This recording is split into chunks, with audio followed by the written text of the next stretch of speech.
एक 22 साल की लड़की जो अपनी परिवार की आर्थिक स्थिति सही करने के लिए कानपुर से वह जयपुर कमाने के लिए जाती है और जिस बस का वह सहारा लेती है जयपुर पहुंचने के लिए, उसी बस के ड्राइवर और कंडक्टर ने उसके साथ इतनी बड़ी हैवानियत की कि वह मानो जिंदगी में कभी भूल ना पाने की सज़ा थी। आप भी यह कहानी सुनकर हैरान और परेशान हो जाएंगे।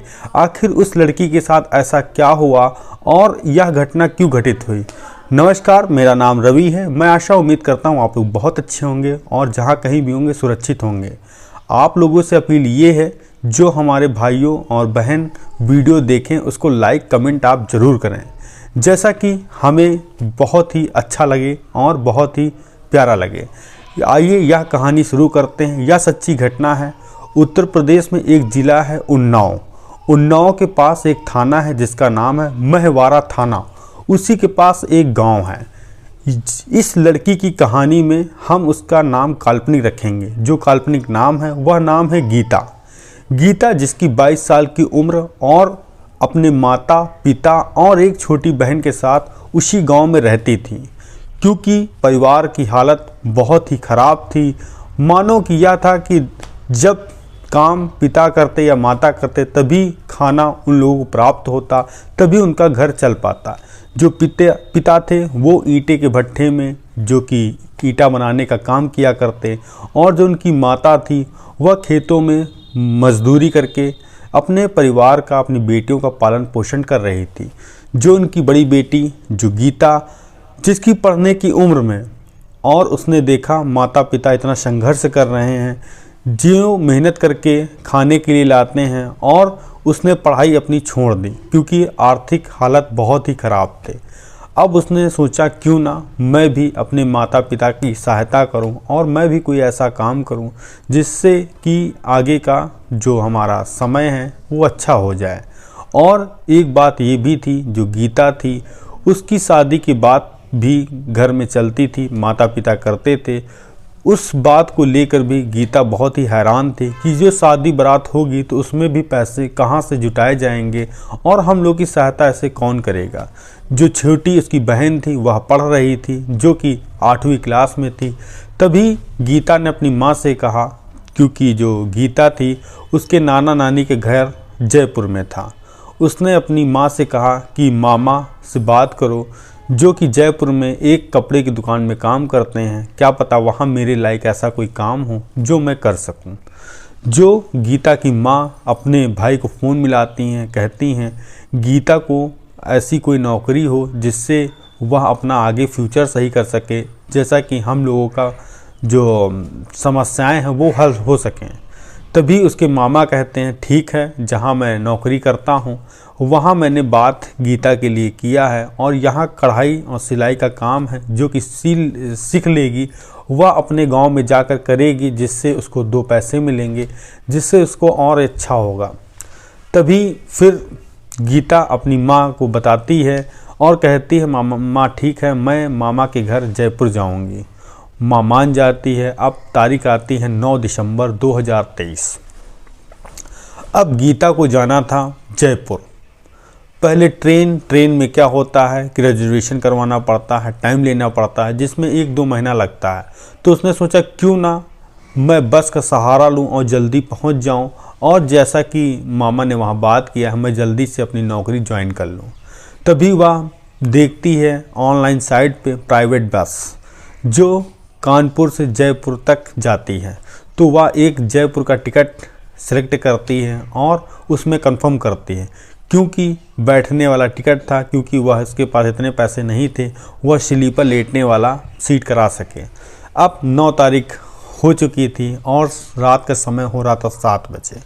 खाना वाना खाती है, अपनी माँ के साथ निकलती है कानपुर पहुँचती है। जब बस जो उसने बुक की थी वो बस मिलती है।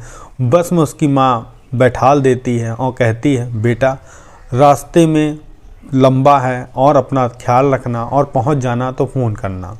अब जो गीता थी बस में बैठ चुकी थी। बस में बैठने के साथ साथ और उसके बगल में एक लड़की थी, और बस अब कानपुर से निकल रही थी जयपुर के लिए। कम से कम 50 से 60 किलोमीटर बस चलती है और जो लड़की बैठी थी वह उतर जाती है और जो गीता थी उसकी आंख लग जाती है। तभी वह उठती है, देखती है 3-4 युवक जो बैठ के पीछे बातचीत शोर शराबा कर रहे हैं और जो यात्री बगल में बैठे हैं वह भी उनसे कह रहे हैं भाई साहब थोड़ा शांत हो जाइए। तभी रात के 1 या 2 बजा था। तभी कंडक्टर आता है, कहता है मैडम आप आगे आके बैठ जाइए, वहाँ सीट खाली है, जो कि यहाँ शोर ज़्यादा हो रहा है, आपको दिक्कत हो रही है। तभी जो लड़की थी बताती है कि 2-3 बार कंडक्टर रात में आता है, तो वह कहती है कि कंडक्टर बोल रहे हैं क्या पता यहाँ अच्छा ना माहौल हो, मैं आगे चलकर बैठती हूँ, वहाँ बैठ जाती हूँ। तभी जो ड्राइवर के पास केबिन बना था वह गीता जाके वहाँ केबिन के पास बैठती है। तो ड्राइवर कहता है आप ऊपर जाइए, जो बगल में लड़की लेटी है उसी बगल में लेट जाइए, और उसके बगल में 3 युवक नीचे बैठे थे। अब गीता उसके बगल में लेट जाती है, अलार्म लगा लेती है कि अगर मैं सो गई तो जग जाऊंगी। तभी 3 बजे के आसपास उसकी आंख खोलती है, देखती है जो लड़की बैठी थी वो उतर जा चुकी है, जो लड़के थे वो उतर जा चुके हैं और जो कंडक्टर था वह बस चला रहा था और बस जो ड्राइवर था वो नीचे बैठा था। और जैसे ही उसने आगे बस बढ़ती है और उसके पास जो ड्राइवर बैठा था वह उसके नज़दीक में आके लेट जाता है। वह देख के बिल्कुल हैरान हो जाती, परेशान हो जाती है। वह कहती है आप ऐसा क्यों कर रहे हैं। तो जैसे ही वह धमकी देता है और उसका मुंह दबा देता है, कहता है मैं तुमसे शादी करना चाहता हूँ और जो मेरी पत्नी है वह अपने बच्चों को लेकर चली गई है, अब मैं अकेला हूँ और तुम्हारे साथ ही रहना चाहता हूँ।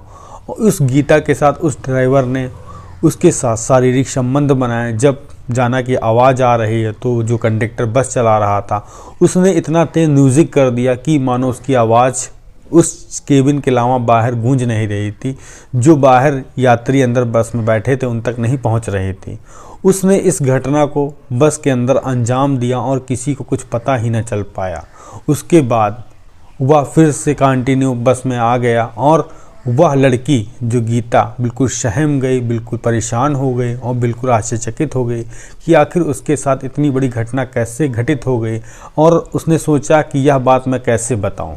तभी सुबह के 4 बजा था और बस अब पहुंच चुकी थी जयपुर।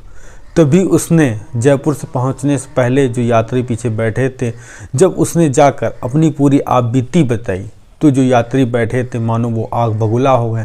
तभी मौके से एक कंडक्टर को, वहाँ बाकी ड्राइवर और क्लीनर एक भाग जाता है। एक कंडक्टर मिलता है जिसका नाम जाकिर था, उसको पकड़कर जो यात्री थे बहुत मारते हैं। मारने के साथ साथ जो लड़की के मामा उसको पिकअप करने वाले थे उसको बुलाते हैं। मामा को बुलाने के बाद वहीं जयपुर के थाने में जाकर उस लड़की को साथ में ले जाकर उस जो दरिंदा था ड्राइवर और क्लीनर उसके खिलाफ अज्ञात धाराओं में मुकदमा दर्ज कराया जाता है। आखिर अब बताइए आप, जो बस में वह लड़की बैठी, आप उसके अंदर ही वह शेफ नहीं है, आखिर भी वह शेफ कैसे हो सकती है। उसकी सूझबूझ तो ये रही कि उसने सुबह अपनी बात सभी लोगों को शेयर करी और वह जो अपराधी था वह सलाखों के पीछे पहुंचा। अगर उस बंदी ने हिम्मत ना दिखाई होती तो आज वह आरोपी बाहर घूम रहे होते। यह कहानी सुनाने का उद्देश्य हमारा किसी को परेशान करना नहीं, बल्कि आपको सचेत करना है कि सावधान रहें, सतर्क रहें और जागरूक रहें। आने वाली घटनाओं से बिल्कुल सतर्क रहें। मिलते हैं नेक्स्ट कहानी में। जय हिंद, जय भारत।